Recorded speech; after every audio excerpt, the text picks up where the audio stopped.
Okay, folks, so as we started to talk about a little bit before the break, now it's time to get into some individual crops and discuss them in more detail. Again, this is by no means an exhaustive list. There are so many other possibilities that you could try, way more than we've got time to talk about today. So these are some crops that are a pretty sure bet for growing in an unheated greenhouse, with the exception of lettuce and microgreens. There are a few people who are doing some hardy lettuce varieties unheated right through the winter and making it work. In general, lettuce is probably best off with a little bit of supplemental heat. There are a few microgreens that can grow very slowly in an unheated environment, but again, with microgreens, they will thrive the best, and some are only possible with some supplemental heat. So we'll talk about them last. They're a little bit of a special case. Okay. So kale is definitely a real workhorse for winter production here in Nova Scotia. It's extremely winter hardy, and there's just a really great demand for it. We find that kale is a good seller for us year round. We can sell more in the winter because we have a lot less competition at market in the winter. In fact, at our market right at the moment, we have zero competition. We'd like to see that change because we have disappointed customers who want to buy, and we are simply unable to meet the demand. So we are encouraging other people to try to get into this. For us, the white Russian type kales have proven to be the hardiest and most productive in the wintertime. The only trouble with this kind of kale is, to a lot of people, that's not kale. This is kale, the curly stuff. The curlies are also winter hardy, in our experience, actually not quite as hardy as the white Russians. So we will occasionally, in the coldest weather, see a little bit of tip damage on some curly leaves. The curly is also a bit slower growing than the white Russian is, but because it's what a lot of people want, we do grow it as well as the white Russian. In our experience, the lacinato type kales are a complete fail in the winter. They're not hardy. You get leaf damage from the cold. They're also very, very slow growing in the winter. And the purple curlies are perfectly hardy, but they basically just don't grow under low light conditions. So every now and then we'll stick a few plants in. People want the stuff. It looks beautiful if you do a mixed bunch with green and purple, but because it's so unproductive in the winter, it really hasn't worked out for us. The so-called red Russians, which are like the white Russian, except they're not red, they've got more of a purplish tinge to the leaf, are also very cold hardy, a little bit slower growing than the white Russians, but we do also grow some of the red Russian in the winter time. Next slide. So if you plant kale in September or October, sometime in March or April, it's going to start to flower on you. When that first happens, you can keep right on harvesting it. These flowers are completely edible. They're delicious. They're quite sweet in flavor. And it makes the kale look a little different. You know, it's something new and different. So when your kale first starts to bolt, you can keep right on harvesting, probably get another, 3 or 4 weeks of harvesting out of it. But there will come a point where it starts to get tough and nasty and the flowers open. And at that point, you've got to give up on it. So because we know that our fall planted kale is going to become unmarketable probably sometime in early April, we like to start a second wave of it coming along in mid-February. So right now we're in the process of getting some new kale plantings going from transplants to replace the fall planted stuff as it starts to peter out sort of in mid-spring. Spinach is another real winter workhorse. Very winter hardy, will keep growing somewhat slowly, but it will keep growing right through those darkest and shortest days in December and January. For production in the coldest part of the winter, we really like the red stemmed varieties. This is a variety called Red Kitten. We found it in our trials to be the most winter hardy of all the spinaches we've tried, and also had some of the best regrowth. That said, spinach breeding is a really active area of endeavor right now. There are new spinach varieties coming out every single year, probably far more than any one farm could keep up with. I think doing variety trials on spinach is a real good place to collaborate with your friends and colleagues. You know, if you have some farmers that you get together with and talk farming, you know, maybe there are 10 new spinach varieties this year that would be interesting to try. Maybe sort of divide those up among different farms and then compare notes. I think there's a lot to be said for collaboration among farms in terms of information sharing. This is probably a real good place to talk a little bit more about the two different harvest methods. So as I mentioned earlier, there's the clear-cut method where you would come through with a knife or scissors or maybe even a greens harvesting machine, because there are small scale ones available now, and you would just mow this off. You would harvest everything. The advantage of that is it's very fast. You can harvest a lot of pounds of greens in a short amount of time. The disadvantage of it is that typically there are going to be some reject leaves with slug holes or maybe a little bit of freeze damage on the tips. And if you do the clear cut harvest, those are going to be mixed in with your good leaves. So at some point, you're going to have to grade them out. The other disadvantage is when you cut everything, you are setting photosynthesis right back to zero because there are no leaves left. Look at these little leaves in the centers of the plants. If you go and cut them, they're going to contribute very, very little to the total yield. So this brings us to the second method, which is to come through and harvest individual leaves. Harvest the bigger leaves, leave the smaller ones. So the disadvantage of that is it is slower and more labor intensive.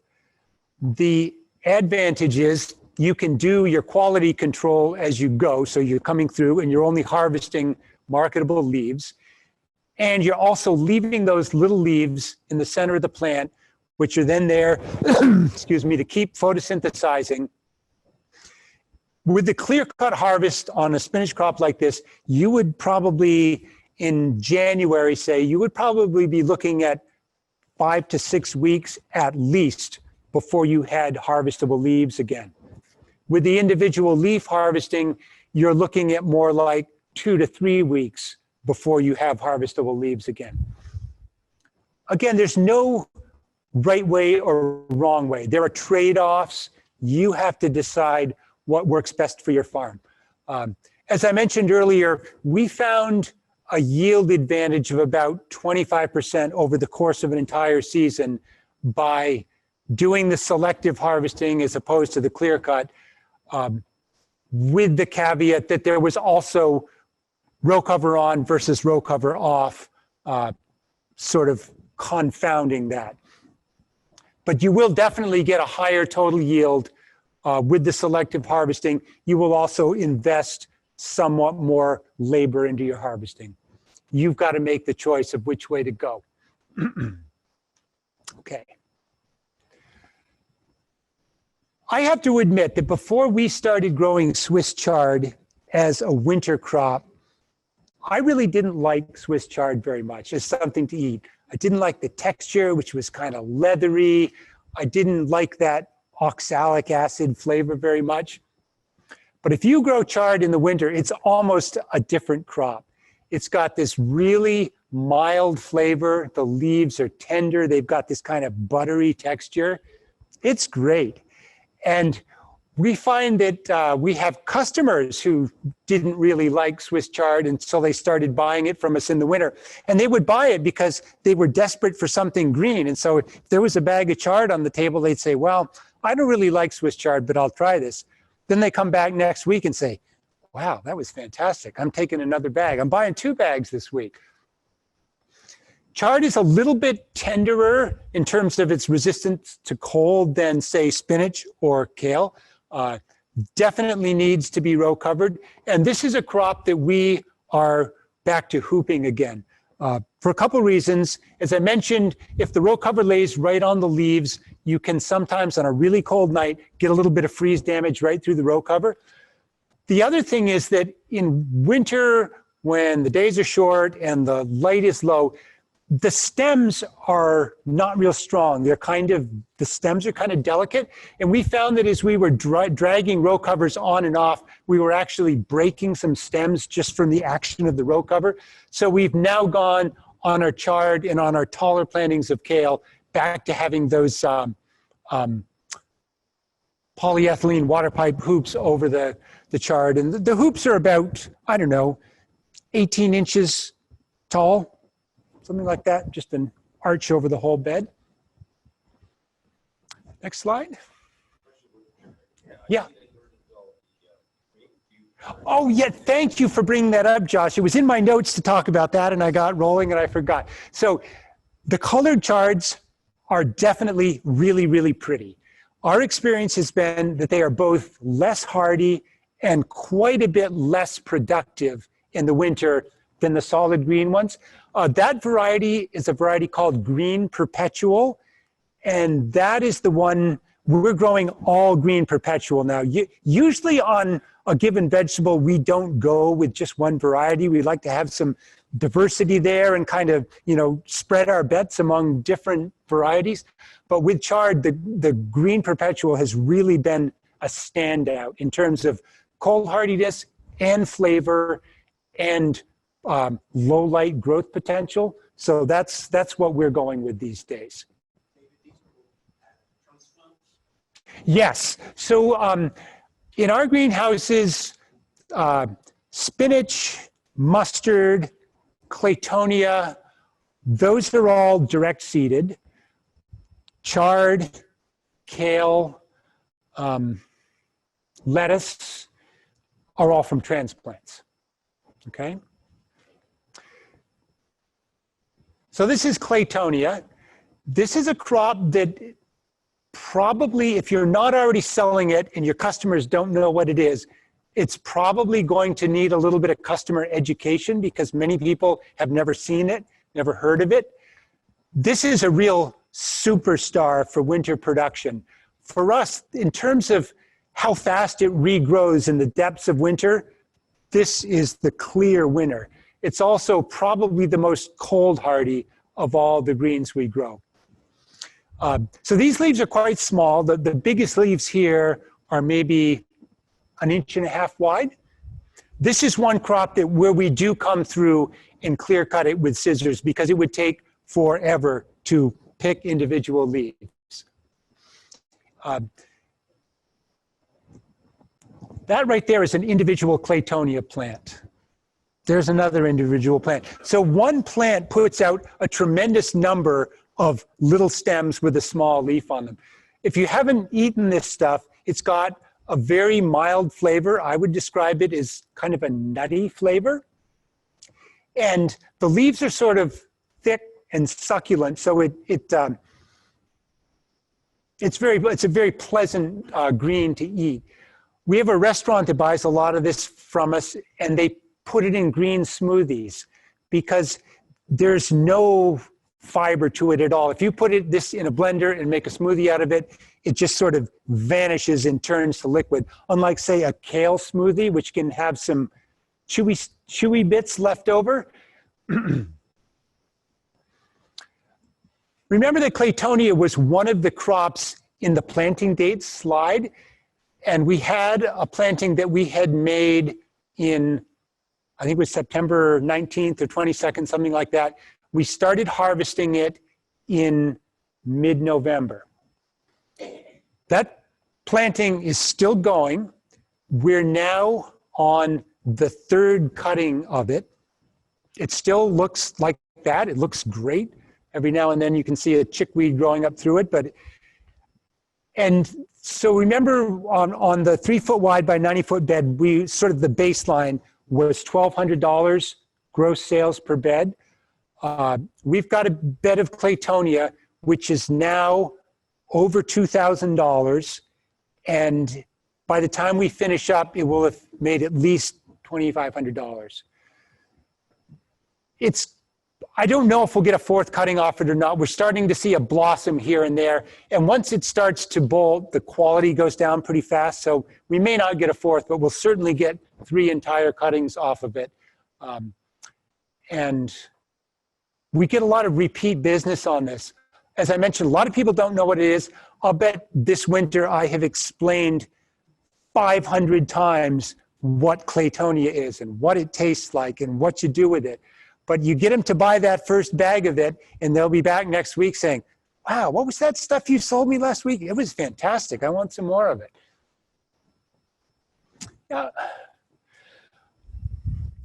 Mustard is another crop which, like Swiss chard, is really different in the winter than it is in the summer. I find that in Nova Scotia, a lot of people don't like that fiery, hot mustard that you tend to get in the summertime. In the winter, there's little, if any, heat to mustard. Instead, you get this really nice, rich, mustardy flavor without the fiery hotness. And we find that a lot of people who think they don't like mustard will try it, kind of out of desperation, because they want something green and, okay, here's a bag of mustard, I'll try it. Come back next week and say, wow, that was fantastic. Mustard is one of the strongest germinators in cold soil of any of the winter greens. It's also one of the best at regrowing in cold, low light conditions. So definitely another workhorse in the winter greenhouse. So lettuce. We used to do a tremendous amount of salad mix. I mean, we used to produce it literally by the ton. We don't anymore. We just sort of got out of it due to getting older, knees starting to ache, and trying to do less down on the ground work. Also, our market tends to get kind of saturated with salad mix. It's not saturated in the winter, but in the summer, there's tons of it around there. So with our lettuce, we have gone to all head lettuce. We don't try to do lettuce all the way through the winter. We will sell head lettuce typically up until about the first or second week in December. And then we're done. And then we have transplants that are about ready to go in the ground now. So we'll be back in the head lettuce business probably late March, early April. This is the, other than microgreens, this is the least cold hardy of the greens that we're doing. Although when we did this, on Monday, we did this workshop in Truro, and there was a producer there who was successfully growing the Salanova lettuce varieties right through the winter under row cover in a completely unheated greenhouse, and was doing salad mix with it.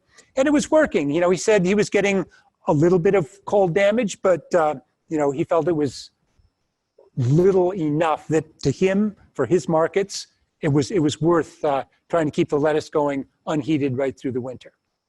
Yep. Okay, and then there's microgreens.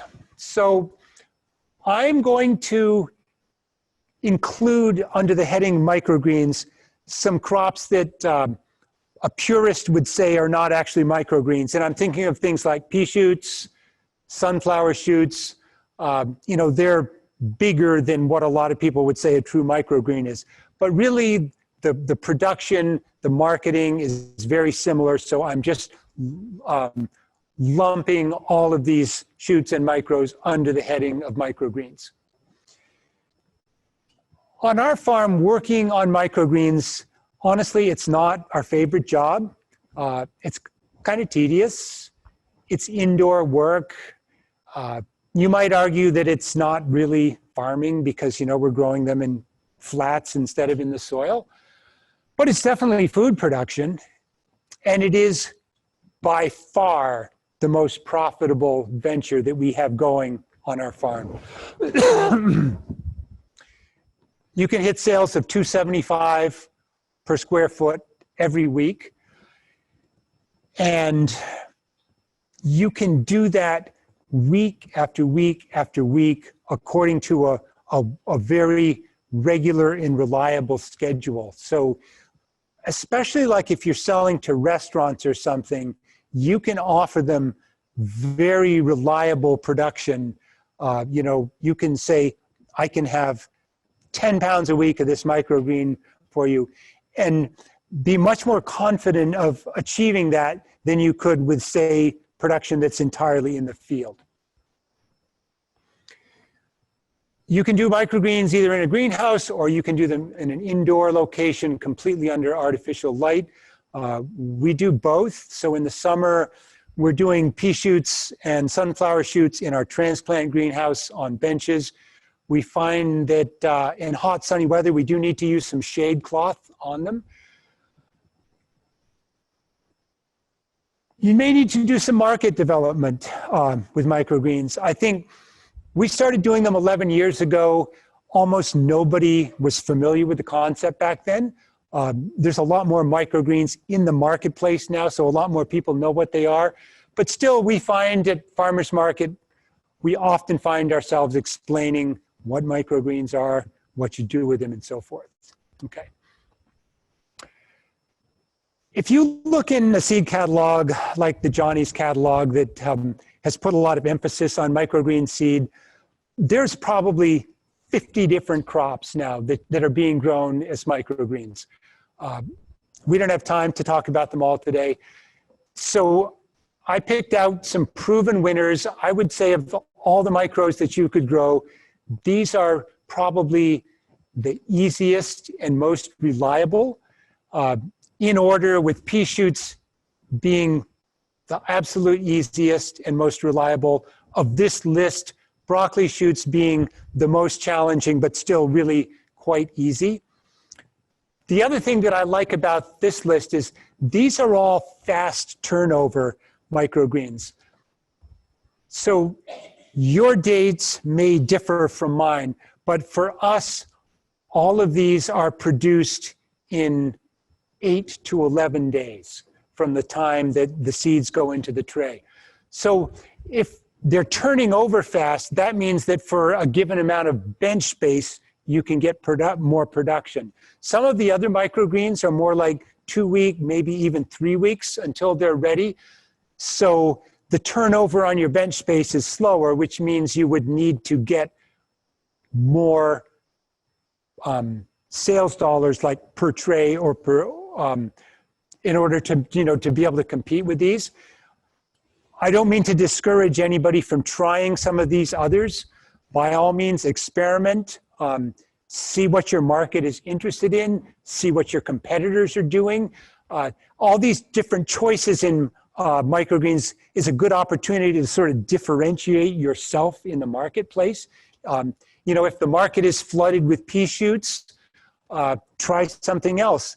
There are a lot fewer sunflower shoots produced than pea shoots because they're a little more challenging, mostly because the seed hulls tend to stick to the plant, and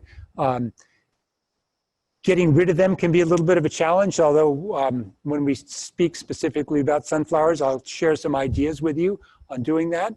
Okay. So I'm sharing with you some actual dollars from our farm from 2019. So we have 250 square feet of bench space that's devoted to microgreens production. When we first set it up, we invested about $4,200. The lights were the biggest expense. The benches was just some lumber and hardware cloth, fairly modest expense. The trays, we like to use the heavy duty 1-inch deep microgreen trays. They're a little more expensive up front, but they're at least twice as thick as a standard 10-20 transplant flat. And because you're handling these a lot, the flimsier flats will break for you, will break on you, whereas the heavier special microgreens trays, we have ones that we've been using for years, and very occasionally we'll drop one accidentally or something that'll crack, but barring an accident, they last for a long, long time. We're in production for 51 weeks out of the year. We take the week between Christmas and New Year's off. And last year, my wife and I, between the two of us, put 675 hours of labor into growing micros. We grossed $36,100, and our cash expenses, not counting labor, so basically for seed, potting soil, and electricity to run the lights, was $4,200. So the return on our labor investment was $31,900, which worked out to $47.25 per hour worked. So I would say in agriculture, if you have an opportunity to make 47 bucks an hour, that is well worth your consideration.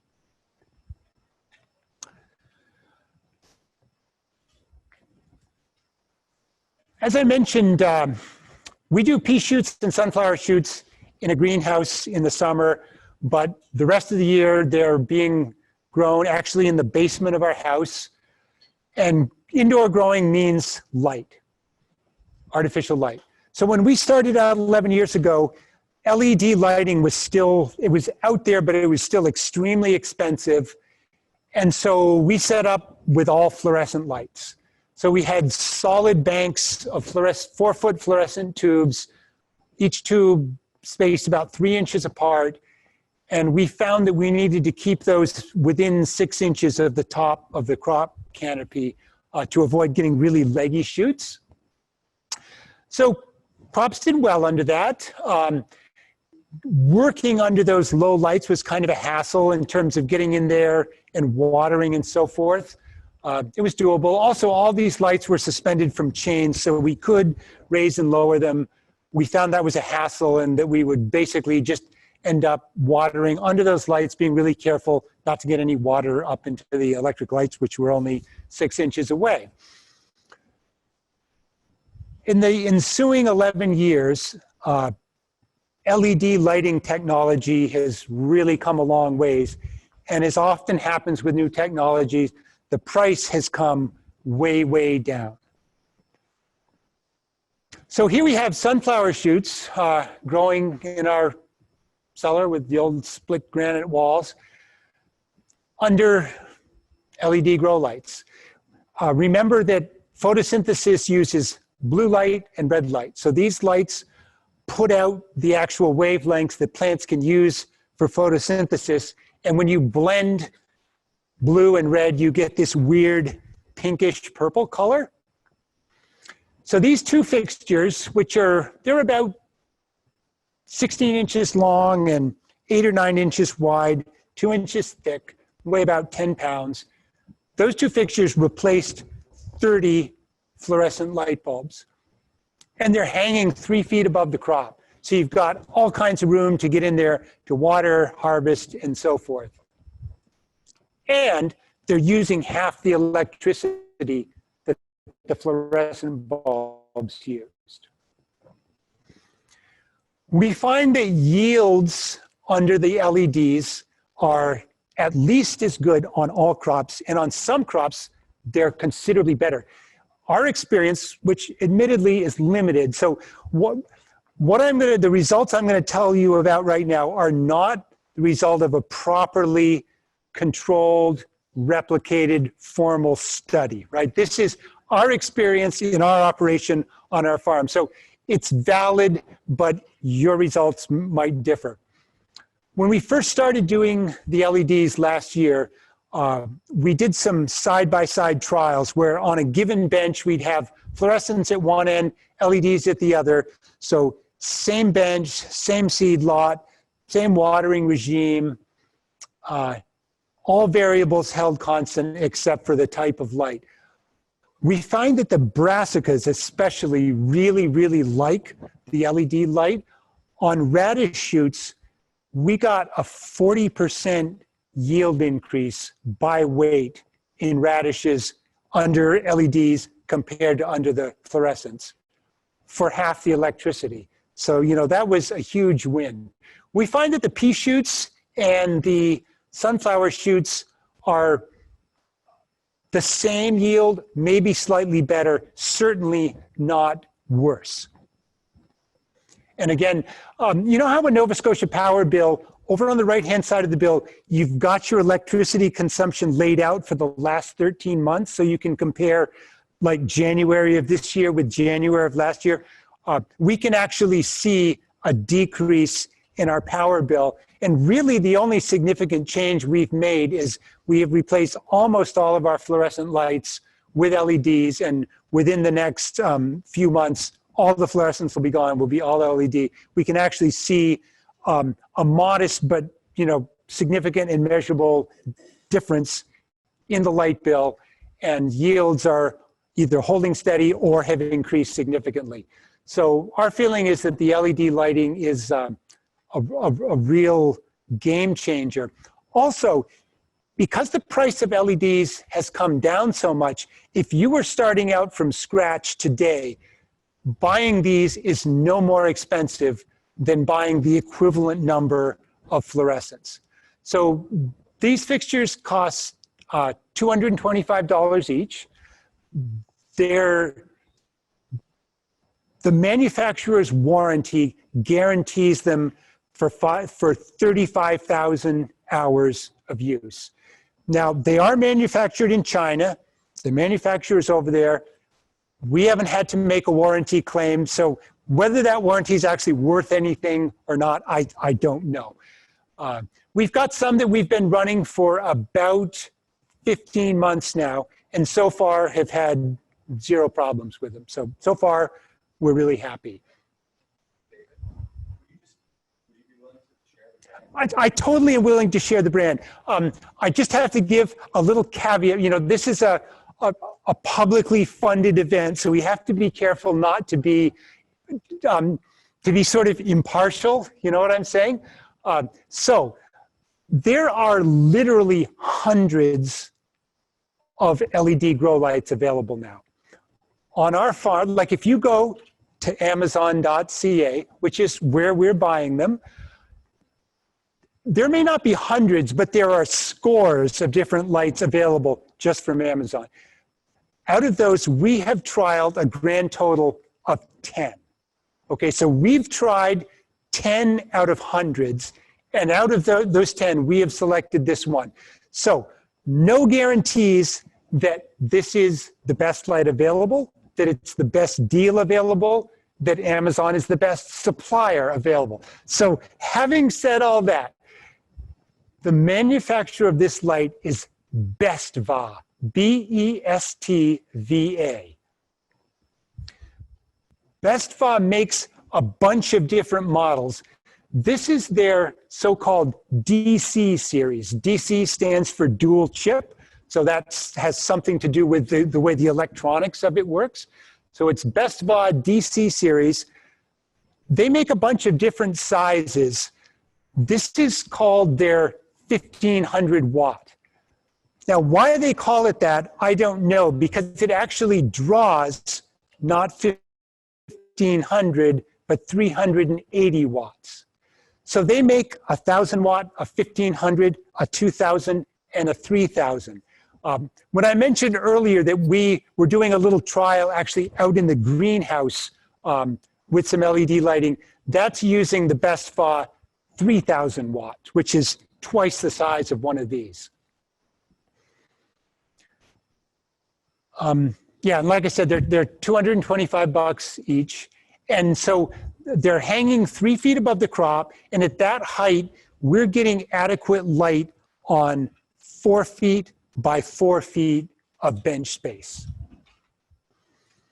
And it was when we decided to switch over to LED lights that we went and invested in the quantum light meter, because we needed to be able to get some accurate measurements to figure out how high to hang the lights and how far apart to space them. if you go on the Amazon website and look up this light, there is some technical data, including how much the light spreads out as a function of how the light is and what the different intensities at those height are. That said, it's still really useful in your own situation to be able to actually measure, what you're getting to sort of fine tune the positioning of the lights. These are quite expensive. This is a $500 meter. But when you look at the kind of money that you can make growing microgreens, we felt that it was a good investment. There are other places where this is interesting, like when you're deciding when to replace your greenhouse plastic. So most manufacturers guarantee their plastic for 4 years. I don't think I know of any growers who are only leaving the plastic on for 4 years. We tend to go for 5 or 6 years. But with a meter like this, on a sunny day when the light is uniform, so you don't have to worry about clouds coming and going, you can stand outside your greenhouse, take a reading, and then just step inside the door and take another reading, and that tells you what the percentage of light is still getting through your plastic. Probably the biggest reason to replace greenhouse plastic is it slowly becomes less transparent over time. And especially if you're into winter production, light is precious, you need all the light you can get. So that's an incentive to maybe change out the plastic a little sooner than you would if you were only growing in the summertime.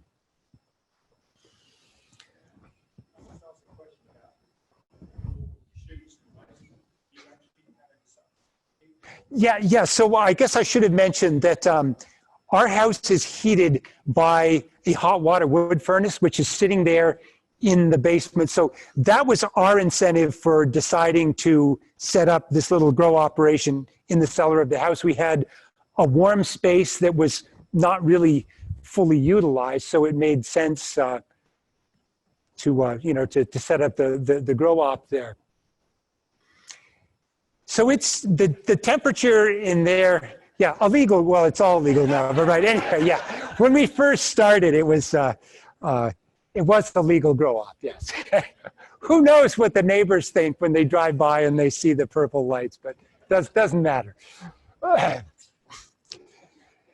So yeah, that's a good point, though. We should probably talk about temperature and microgreens. So when I mentioned that we were rolling our production over every 8 to 11 days between those 4 kinds of greens that I mentioned, the average temperature in there is probably 20 degrees. Because it's a basement, the temperature is pretty stable, but it's also an old farmhouse with an uninsulated foundation. So and also the wood furnace tends to, it holds the fire overnight, but it definitely dies down overnight. So on a night when it's really cold outdoors, and especially if it's windy, it probably gets down to 15 degrees in that cellar overnight. And then during the day, it's, 20, 25 degrees, something like that. You can certainly grow microgreens at a cooler temperature than that, but the growth would be slower. You wouldn't get the same turnover times that we're getting. Yeah. Good question. It's about 14 hours a day.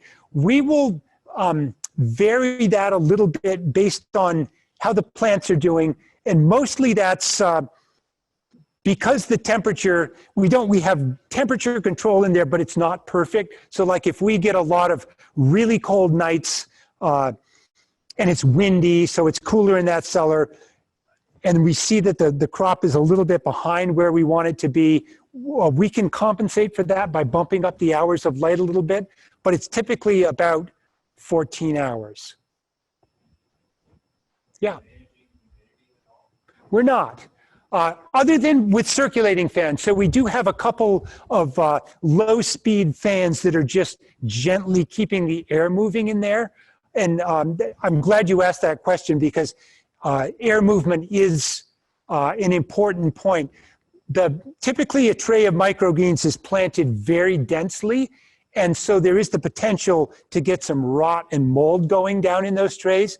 So keeping a little bit of air movement will pretty much take care of that problem. Oh, also, I told you earlier that I would share some ideas about getting rid of the hulls that stick to sunflower plants. So we actually brush them with a soft bristled whisk broom. So not the kind of whisk broom where the bristles come out the end, but the kind that's more like a big toothbrush. So you've got a handle and then the bristles stick down from that handle. We use a brush that's got about 8 inches of bristles on it. The bristles are a couple inches long and they're very soft. They're made out of nylon. They're very soft. So if we seed, we're currently seeding our sunflower trays on Monday. By Friday, they're thoroughly up and the top of the canopy is just black with hulls that have stuck to the seeds. What we'll do is we'll lightly water them just to get we want to get those hulls wet. And then we'll turn off the circulator fans because for once we want things to stay wet for about a half hour to 45 minutes. That's just to let the water soak into those hulls to soften them up and loosen them up. And then we come through with that soft bristle brush and just with a light but brisk motion, just flick it across the very top of the crop canopy.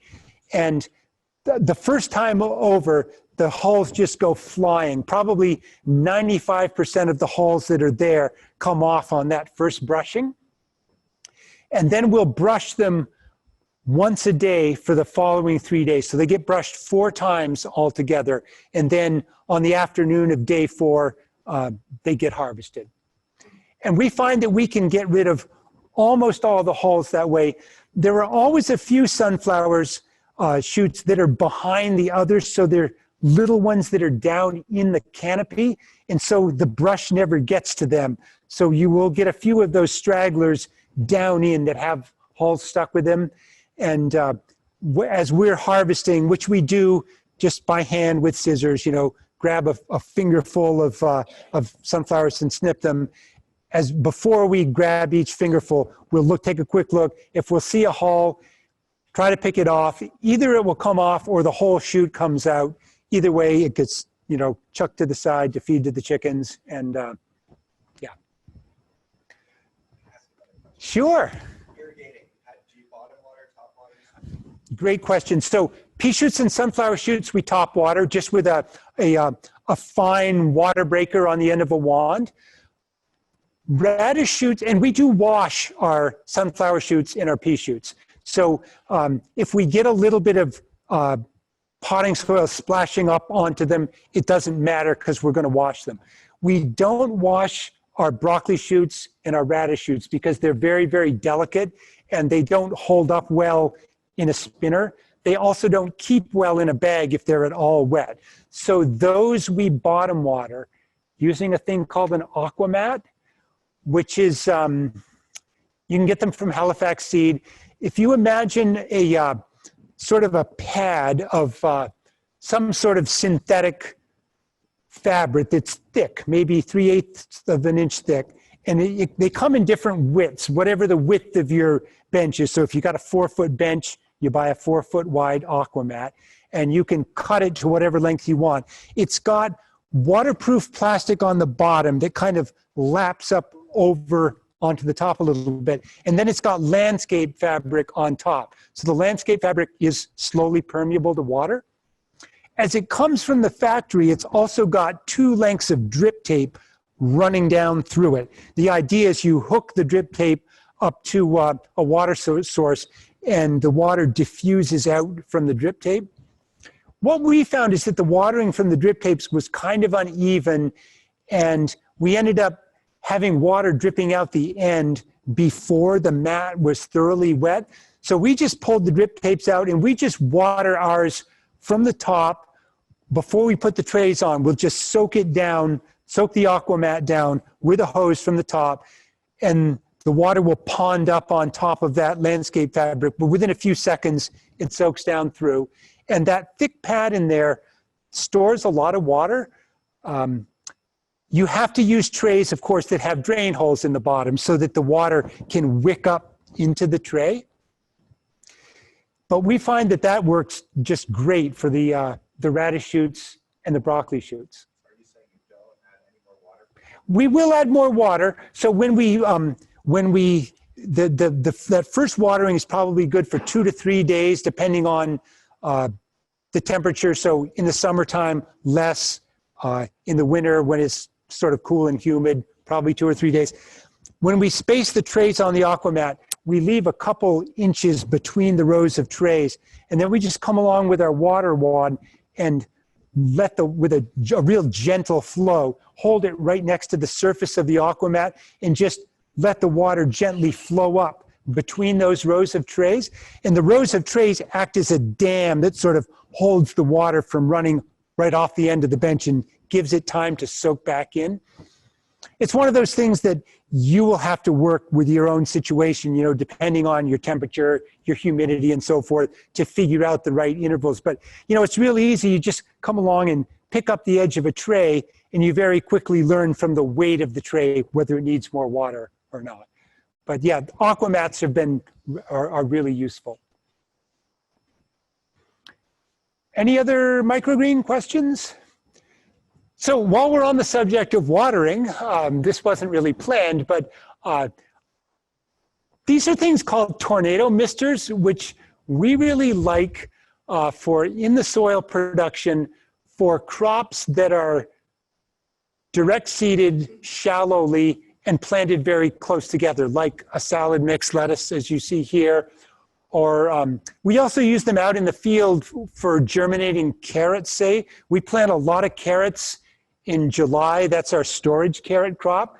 And it can be challenging to germinate carrots outdoors in July.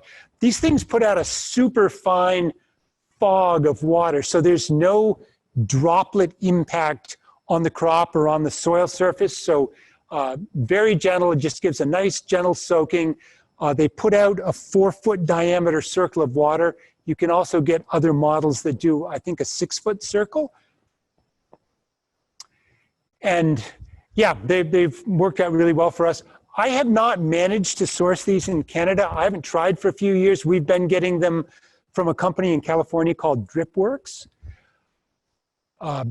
Maybe somebody in Canada is carrying them now. I haven't needed to buy any for a few years, but anyway, so it's something to consider if you're growing a lot of closely spaced, shallowly seeded greens or other crops where you need to uniformly and gently wet the entire surface of the bed. So for germinating something like this, drip tape is useless because you know, it wets a very small proportion of the surface of the soil, which is great for transplants and so forth, but useless for germinating closely seeded shallow crops.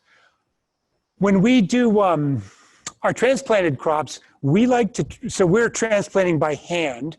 We don't have a machine to do it. We like to do it, we like to lay out the drip tapes. We have different emitter spacings. We've got 4, 8, and 12-inch emitter spacings. And we will set our transplants with the drip on, and we'll just put a transplant at each emitter or every other emitter, just depending on what we want for spacing. So with the drip tapes, you know, we try to lay them out nice and straight so they both give us a straight row, they space the plants, and they water the plants as we're going, which has worked out nicely for us. Okay. For your winter watering, what do you do? We use both the misters. So we've got some closely spaced things like the Claytonia. We would use the tornado misters on. Mustard greens, which in the winter for us are more of a baby leaf crop than a bunching crop. Spinach, all those we would use the misters on. So you put them out and then bring them in, or they stay out all the time? They stay out all the time. Now you have to lay them down, unless you've got hoops, you have to lay them down for the row cover. So like right now, if you were to walk in our greenhouses, we try to plant adjacent beds to crops that are going to use the misters. That way you can switch them back and forth from bed to bed, and there's just a header line that runs down the path between the two beds. So most of the time they're just laying flat sort of on the crop, and the crop grows up through them. And then when we need to water, we just go along and pick up those plastic stakes, stick them in the ground, run the irrigation, and then lay them back down. On crops, if you had hoops, you could just leave them standing up. But for us, the crops that we're hooping are our tall transplanted crops like kale and chard, which are all on drip anyway. So you blow them out? We don't blow them out. So we do leave, of course, the end open, and we will sometimes, when we think of it, open both ends of the header line. So there's like a blank at the far end. And we find that enough water drains out of them that we almost never have any issues with freezing. There's the little barb where the spaghetti tube that runs from the mister to the header line, those little barbs are kind of fragile, and we've occasionally had one of them break from freezing. We got some much heavier duty ones from Dubois, which are the walls are like twice as thick as the ones that come from the factory. So when we do get one that breaks, either because it froze or because somebody tripped over it or something like that, that happens because they're in the path where there's foot traffic. We've been replacing them with those heavy duty ones, and we've never had one of those freeze out on us. We could do an entire workshop on greenhouse soil management, but we don't have an entire workshop. So I chose a few points to talk about that I think are important, but by all means, if you have another question or issue, we'll go through these, and then there's time to talk about any other questions or issues that may pop up. Typically with greenhouse crops, you're doing multiple harvests, whether it's greens in the winter or tomatoes or cucumbers in the summer. You're usually in there every week or so harvesting. So there's a lot of traffic going. We find that no matter how careful you are, the traffic tends to creep from the pathways into the beds. Either because people are squatting or kneeling to harvest low-growing greens, or like with a crop like tomatoes or cucumbers, where you're typically in there harvesting at least once a week. With cucumbers, it may be every day at the peak of the season. And you're working like this, and your feet inevitably creep their way into the bed. And so you get some compaction. A good old broad fork is a real useful tool for working on that compaction. Also, the machine traffic I was thinking of, if you're using a rotor tiller and it's and your beds are wide enough that you can't straddle them, that you've got to go sort of down and back, you're going to get some wheel traffic in the bed. So compaction can be an issue. A broad fork can be a useful way to deal with that. Many of us cannot get a tractor into our greenhouses, so using some sort of machine ripping is not an option. I'm not a big fan of rotor tillers. I think that of all the tillage methods that are out there, the rotor tiller is probably the hardest on soil for a couple reasons. When you have tines going round and round, where the tine crosses the bottom, where it goes along the bottom of the furrow, there's this sort of smearing action, which tends to create a compacted layer right there at the bottom of whatever depth it is that you're tilling at. But even worse, a rototiller tends to break apart the aggregates in your soil. So the nice structure, which is what allows the soil to breathe, to take up water. And so I'm going to share a couple ideas with you about how to minimize the damage that rototiller does, because a lot of us, including me, are using rototillers in our greenhouses because it's what we can get in there when we need to do some tillage. So this little formula that's here, KE stands for kinetic energy. Kinetic energy is the energy that something has because it's in motion. So if you imagine swinging a baseball bat and hitting the baseball, that's kinetic energy. So think about a spinning rototiller tine hitting a soil aggregate. It's the kinetic energy of that tine that tends to break the aggregate apart. And so soil aggregates they're not solid. An aggregate is not like a stone or a piece of gravel, which is solid. A soil aggregate is more like a popcorn ball. So it's made up of lots of smaller bits that are sort of loosely stuck together. It's pretty easy to break them apart. And the harder you hit them, the more likely they are to break. So this is the formula from physics that tells you how to calculate kinetic energy. And M stands for mass. So that's the mass or the weight of your tiller tine. And V is the velocity of the tiller tine. And the V is the critical thing here. Because in this formula, the V gets squared. So it's raised to the power of 2.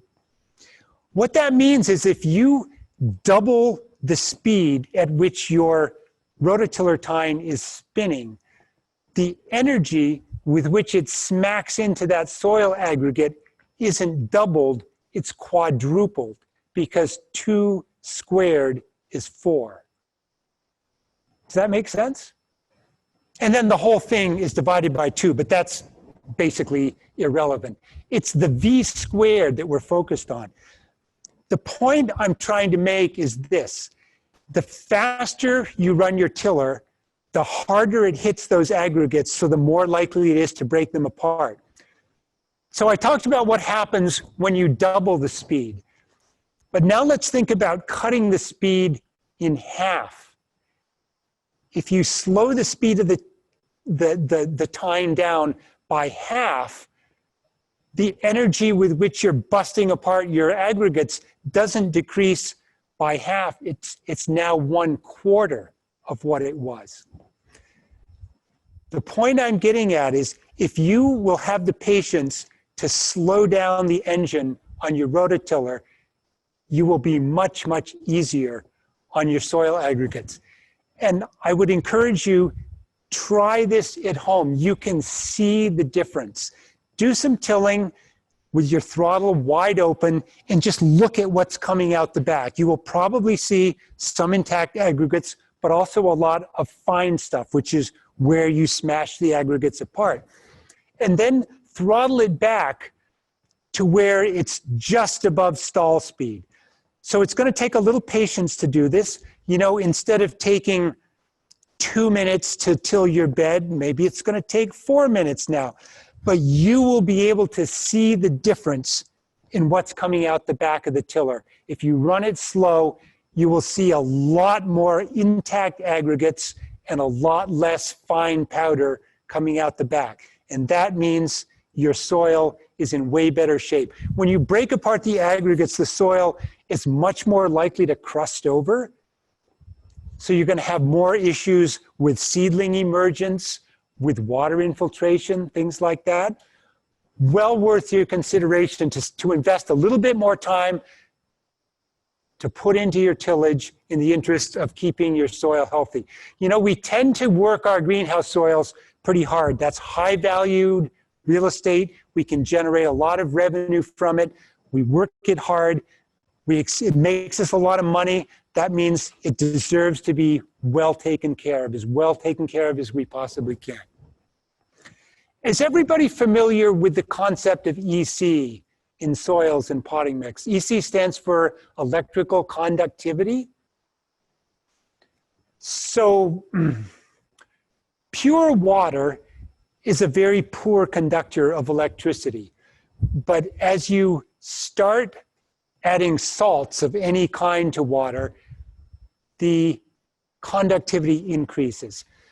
So what tends to happen, most of the plant nutrients that our plants need, things like calcium, potassium, nitrate, ammonium, they act like salts in the soil in the sense that they increase the electrical conductivity of the soil water. Out in the field, where we have rainfall and snow melt, water tends to move all the way down through the soil profile. So water falls from the sky and it goes all the way through the soil into groundwater. So we're moving water through the soil, which tends to flush out the salts that can build up. So salt buildup in outdoor production is usually a non-issue. But in a greenhouse where we don't have rainfall, we don't have snow melt, what happens is we irrigate enough to supply the needs of the crop, but that's not enough to send water all the way down through that soil profile. So what tends to happen is we add water. We're also, of course, adding nutrients. We tend to run high nutrient levels in greenhouses because we're looking for high production. So as we irrigate, the water gets carried down into the soil, but it only goes so far. It doesn't percolate all the way down through to the groundwater. And then what happens? Either the plants take it up and it's transpired by the plant, or it evaporates from the soil surface. So water moves down in and then it moves back up. And as it moves back up, it's carrying those dissolved nutrients with it. But once it hits the soil surface, the water evaporates, but the nutrients stay behind. So we tend to get this really highly enriched layer of nutrients on the soil surface, which act like salts, and they can, those high level of salt can inhibit seed germination. It inhibits the uptake of water and nutrients by plant roots. It's a problem. Rosalie and Amy Sangster, Perennia's soil specialist, have put together a great handout, and we've got those back there.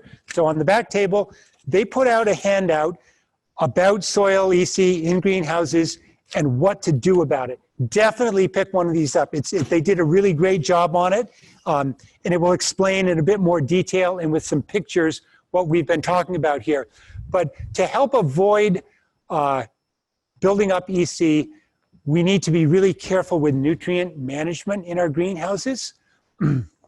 Things that especially tend to build up high levels of EC would be water-soluble, salt-based fertilizers. So like your standard fertilizers that come in a bag, you know, ammonium nitrate, things like that will tend to build up EC. Also, a lot of composts, especially ones that are based on animal manures, tend to build up ECs.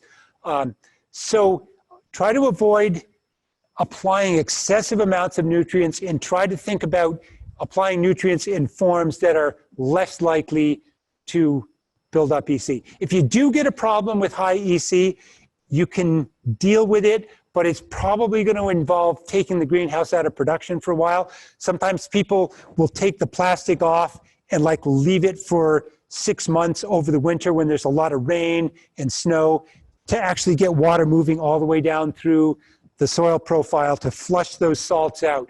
So that'll work, but you've also lost a season of production on the greenhouse. People will also sometimes flood them inside, like with 4 to 6 inches of water, again, to add enough water to actually move water all the way down through the soil profile. It may take several tries of that to get rid of an EC buildup. And in the meantime, of course, if you're flooding it, you can't really be growing a crop in there. So prevention is better than the cure. So a really good investment for a greenhouse grower is an EC meter. These will typically also measure pH. A good one is about $250, but you know, especially if you've got multiple greenhouses and you're using them intensively, it's really good idea to monitor your EC. And if you own the meter, then you're in a position to do it like many times a year. Keep on top of it. Basically, we've already talked about excessive nutrient levels. I see a lot of soil tests from people's greenhouses. They show them to me, want to talk about it. Often the nutrient levels are in the high and excessive range, and that especially happens with phosphorus and especially on organic farms. And the reason is that most of our organically allowable inputs have an unfavorable ratio of phosphorus to nitrogen. Liquid fish fertilizer would be a great example. So Neptune's Harvest, the analysis on the bucket, the NPK analysis is 2-4-1. So it's actually got more phosphorus than nitrogen, although I'm assuming that's the P2O5 formulation of the phosphorus. So the actual elemental phosphorus is very roughly half that. But anyway, on a crop like lettuce, where on a per acre basis, you might need 125 pounds of nitrogen, of actual nitrogen per acre to grow a lettuce crop, and say that same crop might need 20 or 25 pounds of phosphorus. So roughly a 6-to-1 nitrogen to phosphorus ratio. Whereas with the liquid fish, you've got basically a 1-to-1 nitrogen to phosphorus ratio. Many composts have maybe a 4-to-1 nitrogen to phosphorus ratio. So what tends to happen with these organic inputs is when you add enough of that input to get the nitrogen you need, you're over applying phosphorus. And I have seen some sky high phosphorus levels in organic greenhouses, like 300 parts per million. And just for context, 30 parts per million would be adequate, maybe even high. So 10 times as much phosphorus is really needed. That can be a problem in a couple of ways. Excessive phosphorus, if it ends up in groundwater, that's what causes eutrophication in lakes and rivers, dead zones. Also, really high phosphorus levels can inhibit the uptake of some of the micronutrients, boron being one example. So again, think in terms of nutrient management. Know what your crop needs, know what your inputs are supplying, and try to hit some reasonable balance.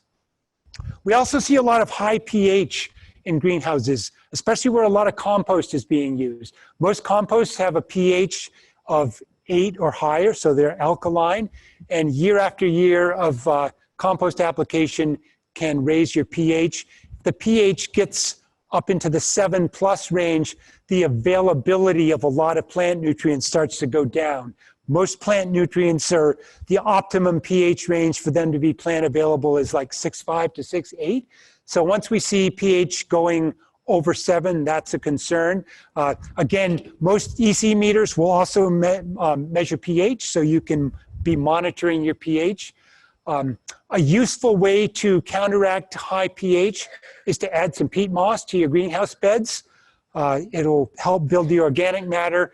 Peat has a pH down around 4 or something, so it's quite acidic.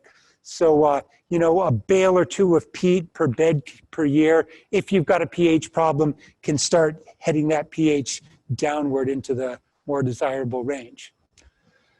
We're getting a little short on time, so we'll just skip that one.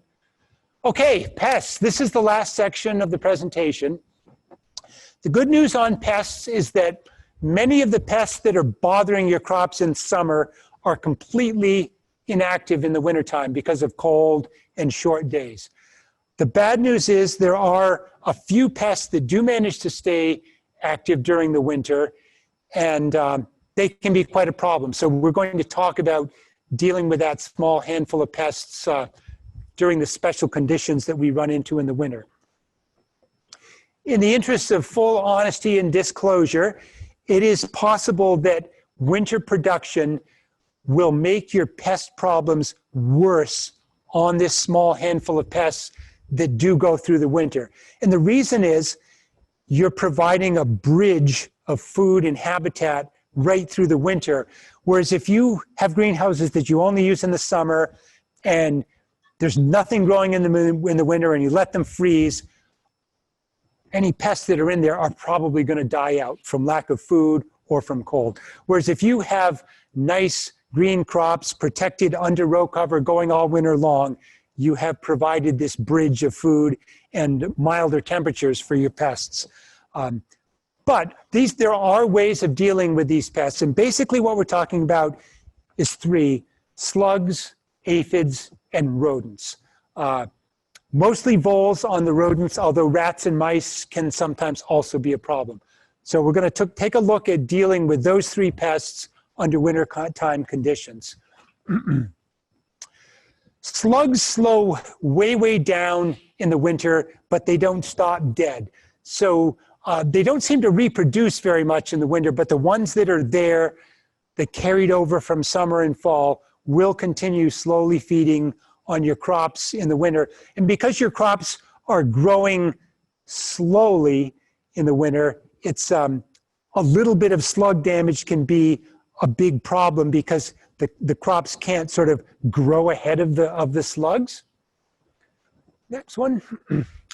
So one way of dealing with slugs, this works for everybody, including certified organic people, is this bait called Sluggo. The active ingredients is iron phosphate. Both iron and phosphorus are needed plant nutrients, so if you get a bit of them in your soil, no big deal. So it's a grain-based bait. It comes in little pellets. You scatter it on the soil surface, and the slugs eat it, and they die. It's kind of expensive. It's a little bit labor-intensive to apply it. Some of the more tender greens, like lettuce, if you get one of these little pellets stuck to a damp leaf, or if it sort of gets funneled down into the heart of a lettuce plant or a spinach plant, it can cause a little bit of burning damage on the plant. So when you're putting it down, it's good to, rather than just flinging it over the surface of the crop, it's good to try to work it down between the rows of plants and get it on the soil surface. It's somewhat water resistant, but over time, the pellets will slowly fall apart and mold, and then you have to go and reapply it.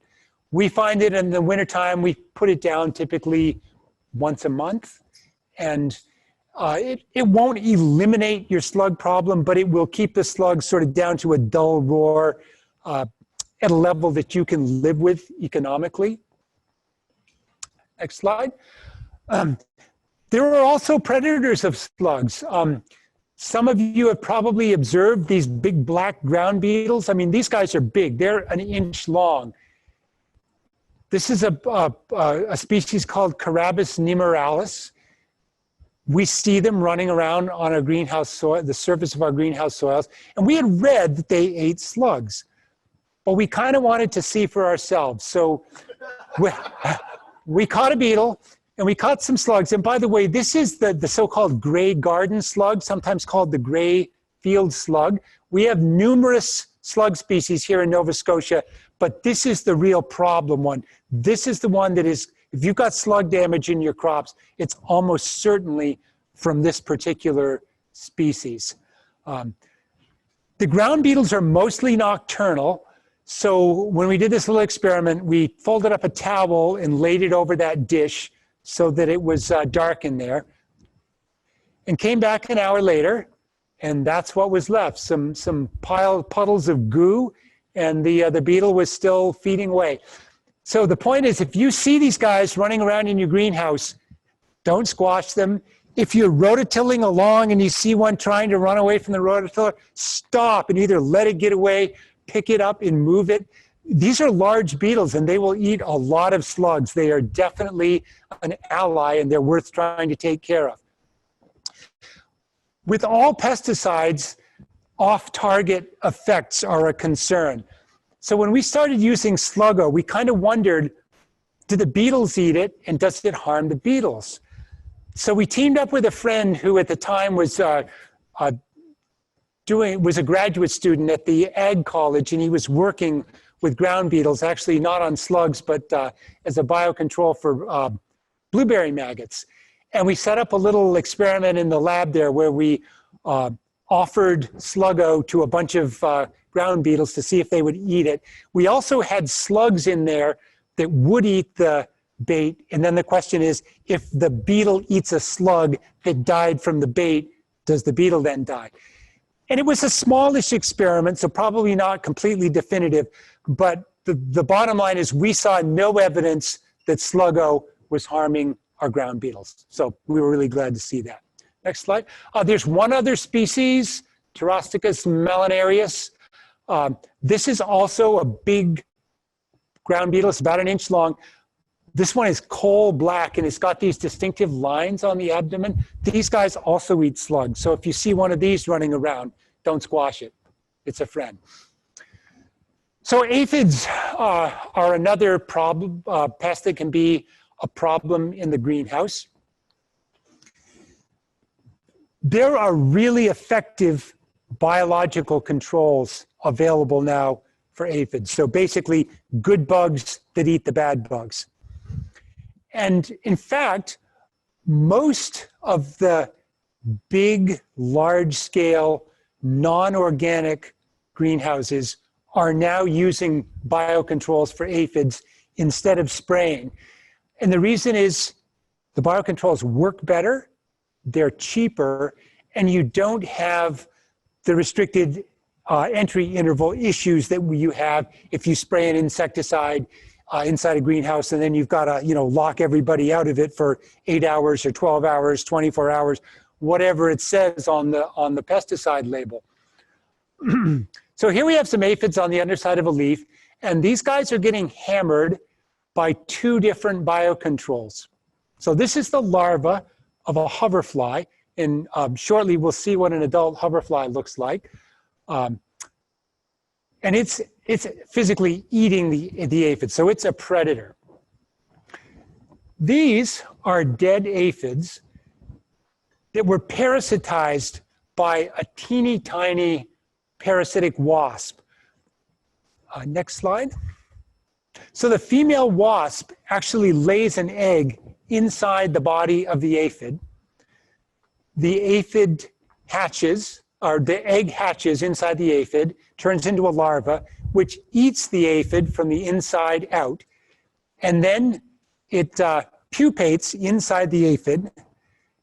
And the aphid turns into what we call an aphid mummy. So this is a dead aphid that was eaten from the inside out by a wasp larva, which is now pupating inside there. And in a few days, will chew a hole in the dead aphid and emerge as an adult to continue the whole life cycle.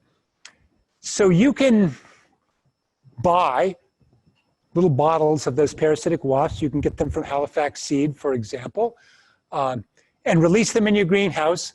The wasps, they're tiny. They're only a couple millimeters long. There could be 10,000 of those wasps in your greenhouse, and unless you're specifically looking for them, you would never see them. You'd never know they were there. They don't sting people or anything. They only lay eggs inside of aphids. They will hunt down every last aphid inside a greenhouse and pretty well eliminate your problem. Next slide. So this is what the hoverfly adult looks like. So this is the parent of that larva that's actually eating the aphids. Hoverflies look like bees. They are in fact flies. They don't sting. They've just evolved this protective coloration, which makes birds and other predators think, oh, that's a bee. If I eat it, I'm going to get stung inside my mouth, so I'll leave it alone. The adults feed on pollen and nectar, so they're very effective pollinators. And then the larvae are voracious aphid predators. In Europe, you can buy these as biocontrols. As far as I know, here in North America, nobody is selling them, but we have lots of them. You'll see them around on flowers. Very useful ally in the fight against aphids. The bad news on things like hoverflies and the parasitic wasps, and next slide. Also, there's a tiny midge, it looks like a mosquito, called Aphides aphidomyza, which the larvae are this orange color. They're also aphid predators. And you can buy them. You can mail order them from Halifax Seed or whatever. But none of these guys work in the depths of winter. So for aphid control, it's really important to, starting in August and then through September into early October, which is all the time period when the biocontrols can still work because it's warm enough and the days are long enough. Scout your crops really carefully. And if you see any aphids, maybe even if you don't see aphids, consider doing some biocontrol releases. The idea is to knock the aphid population way, way back while the biocontrols can still work. A few aphids may survive into the winter. They will reproduce only very, very slowly during the depths of winter. So if you've knocked them back in the fall, you're not going to have a big problem with in the winter. If you let them get out of hand in the fall, and then you get into winter and you've got an aphid outbreak, it's much harder to deal with because the biocontrols won't work. And then as we get into March probably, typically we'll start seeing warm enough temperatures and long enough day length in a greenhouse that you can start using the biocontrols again. Yep. So that's the adult Aphidoletes.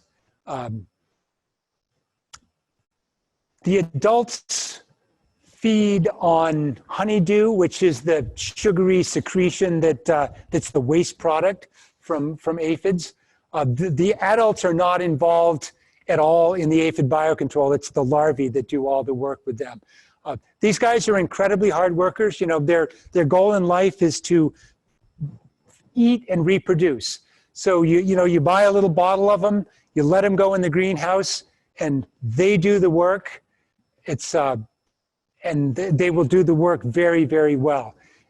Consider that as opposed to putting on your spray suit and walking through a greenhouse trying to spray the undersides of leaves where the aphids are. This way is it's a lot more fun. Okay. Ladybugs are also effective aphid predators. One thing that's happening here in Nova Scotia, this is the invasive Asian ladybug. They're taking over. They are outcompeting and preying on most of our native ladybug species. So as time goes on, we're seeing more and more of these and fewer of the natives, which is a sad thing to see happening. The only good thing is these are very effective aphid biocontrols. This is how they're outcompeting the natives. So this is these are both ladybug larvae. They look like little black and red alligators. With ladybugs, both the adults and the larvae will feed on aphids. But the invasive one is eating the larva of the native. The Asian ladybugs, they're physically quite a large ladybug, and so when they get into a fight with the native, it's usually the invader that wins.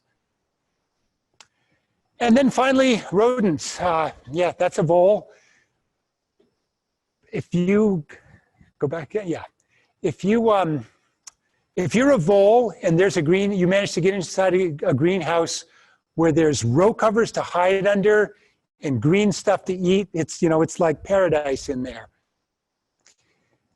We find that voles are quite hard to trap because there's no bait that they would rather eat than your nice greens or the seeds that you planted in your rows.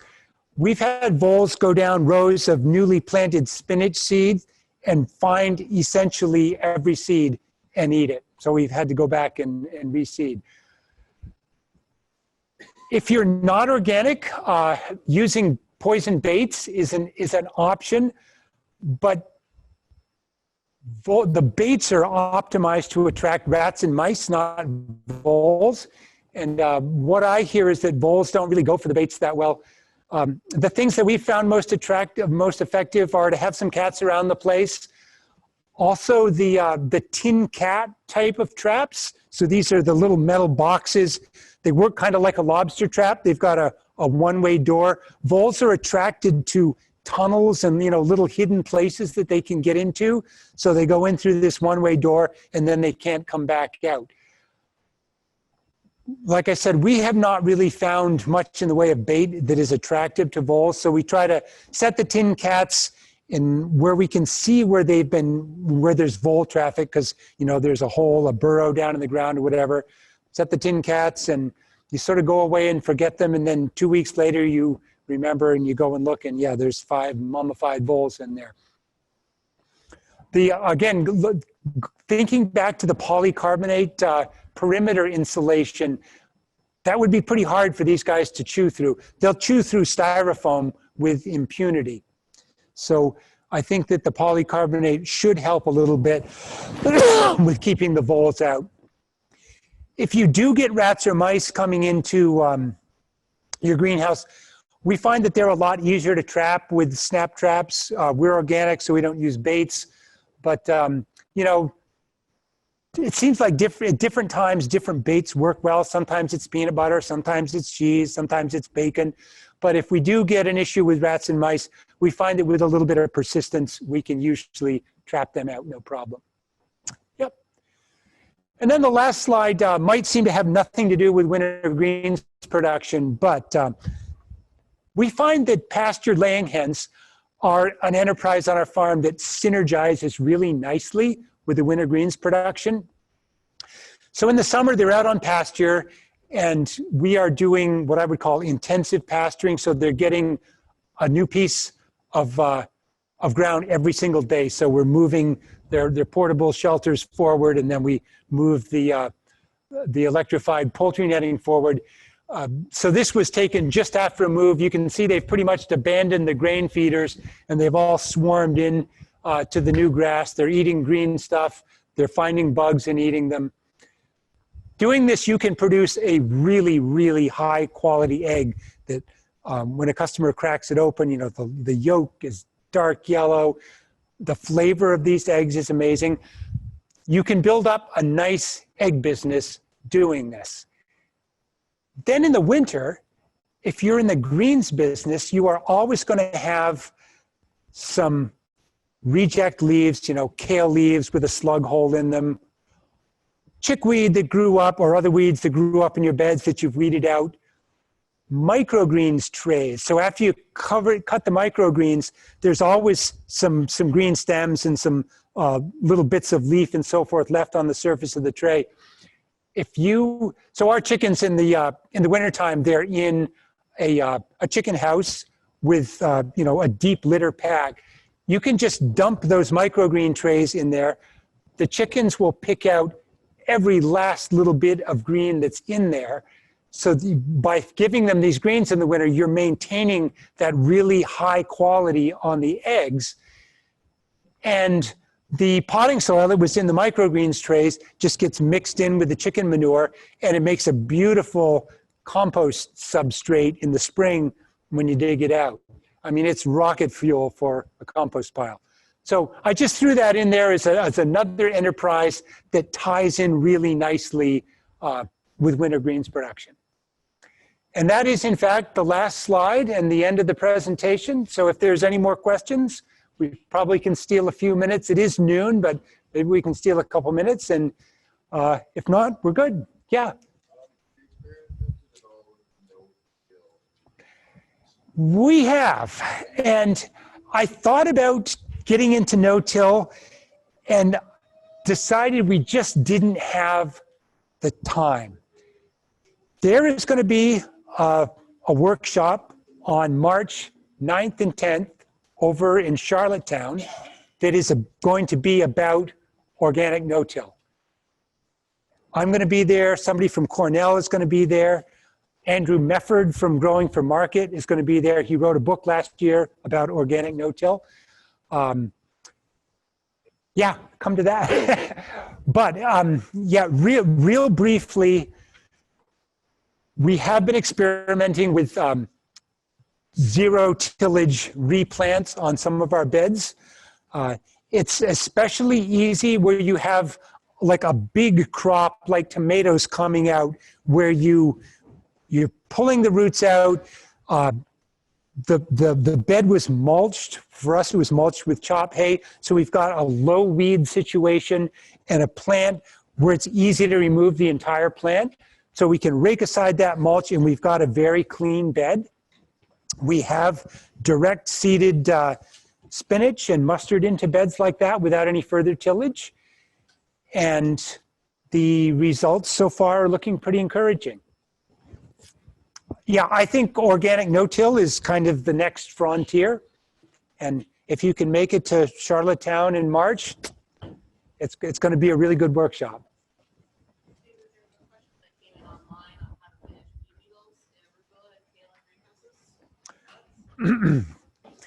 We find that flea beetles are not, at least in our greenhouses, are not a big issue. Part of the reason for that is part of our greenhouse rotation is cucumbers. And for organic group growers, striped cucumber beetles are a huge issue. There's no effective biocontrol for them. And so we manage them by screening all the openings on our cucumber greenhouses. So all of our greenhouses have screens on the roll-ups and they have screen doors. That said, we do tend to leave in the summertime when we're trying to maximize ventilation. The roll-up sides are still screened, but we tend to open even the screen doors on the doorways to let as much air flow through as possible. We find that we don't get a lot of flea beetle pressure inside of greenhouses. And for winter production, flea beetles are a non-issue. They're not active in the cold temperatures of winter. They could possibly be a bit of an issue in late fall and again, maybe mid-spring. But for true winter production in our climate, which is cold, flea beetles have not been an issue. Patricia? We don't. We have a few moisture meters. What we found is that with time and experience, a finger in the soil and observing the plants were really effective without the hassle of using the meter. I think for a beginning grower who's is worried about getting it right, an accurate moisture meter could be really useful. In my experience, most experienced growers are going by the appearance of the plants, to a certain extent, a schedule. Like we know when we've got 10-foot tall greenhouse cucumber plants and it's July, we're going to water them every day. You know, we know that we need to do that. We may tweak the number of hours of water they're getting a little bit, but so to some extent, you can do it on a schedule based on what the weather's doing. I'm also a big believer in sticking your hand down into the soil and sort of calibrating your hand as to what the soil ought to feel like.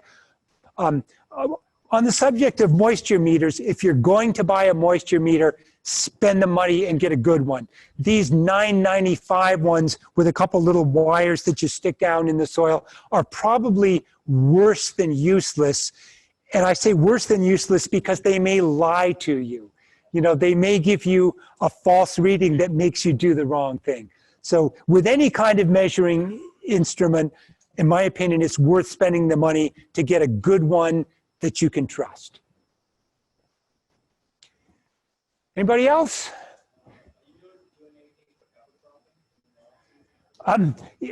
In our greenhouses, we are doing very little with cover cropping.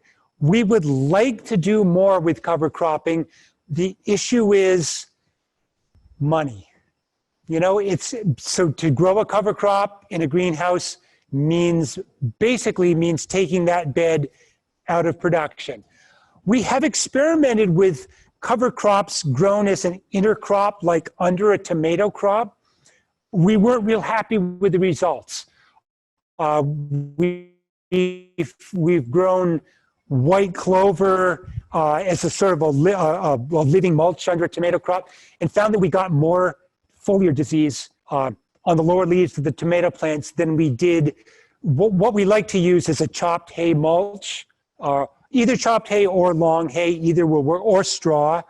We're not big fans of plastic and landscape fabric because of concerns with toxins like phthalates leaching out of, like polyethylene mulches are known to leach phthalates into soil.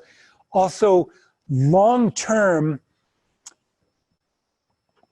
over a long term, like several months, a plastic mulch of either polyethylene or something like landscape fabric, because of the elevated soil temperatures, organic matter levels tend over time to decrease under long-term plastic mulching.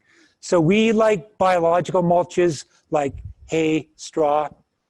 That's a matter of personal preference. Again, it's one of those things where there is no right way or wrong way. There's trade-offs each way, and you've got to decide what works best for you. Cover crop, so out on outdoor production, we are huge users of cover crops. We like to, like every third year, we try to have our outdoor production beds be in a year-long cover crop. But in the greenhouse, we have not done that well on cover crops. We do a lot of mulching. Super quick question. Yeah. What nitrogen source do you use? So we stopped using compost in our greenhouses because we saw the EC creeping up, but even more because we were getting very high phosphorus levels. We're now using alfalfa pellets, and we're also using a product called Easy Grow 1800, which you can get through Halifax Seed. It's a special order product, and what it is, it's a vegetable sourced nitrogen. So it's 18% nitrogen. So as a for an organic nitrogen source, it's pretty strong stuff, and it's completely water soluble. So they've taken some vegetable protein, my best guess would be something like soybean meal, and they've subjected it to a hydrolysis process, and it turns into this white powder. It's eye-wateringly expensive. So a 25-kilo bag is $430. That said, we use one bag a year on, you can put it through drip irrigation.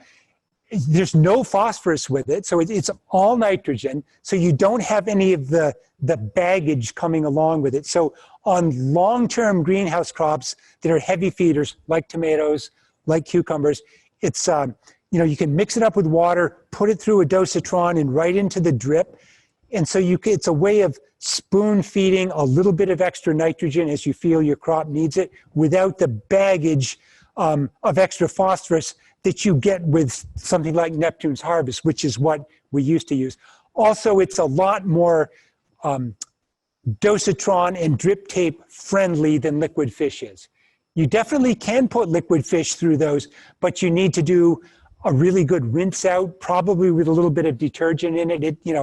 Fish it's oily stuff. It tends to leave a lot of residue, and it has that big load of phosphorus in it. The Easy Grow 1800 is it's OMRI listed. It's fully approved for organic use.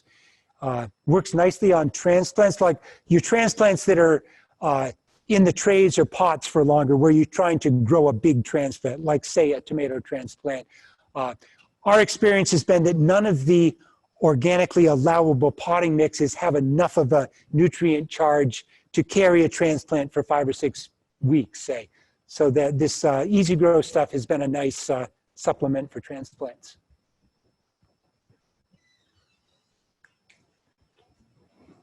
I have one question. Sure. You mentioned earlier the returns per year. Are they stable over the years? Are there any risks involved, like in nitrogen production? Or you see it's like very stable income every year?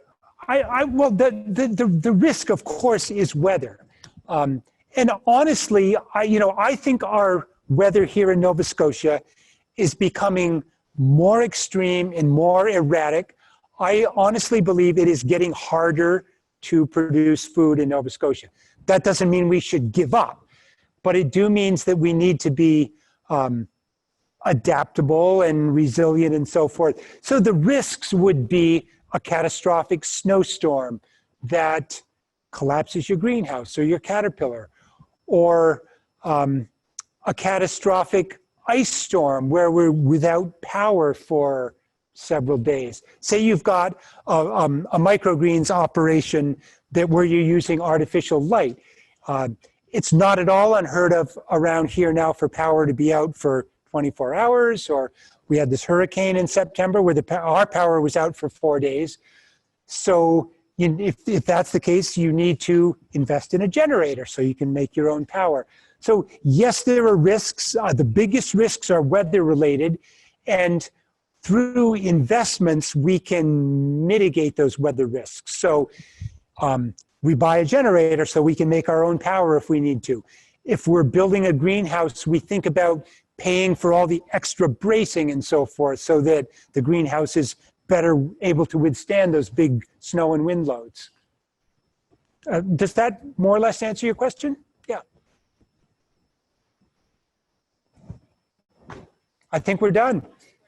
Thanks a lot, everybody, for coming.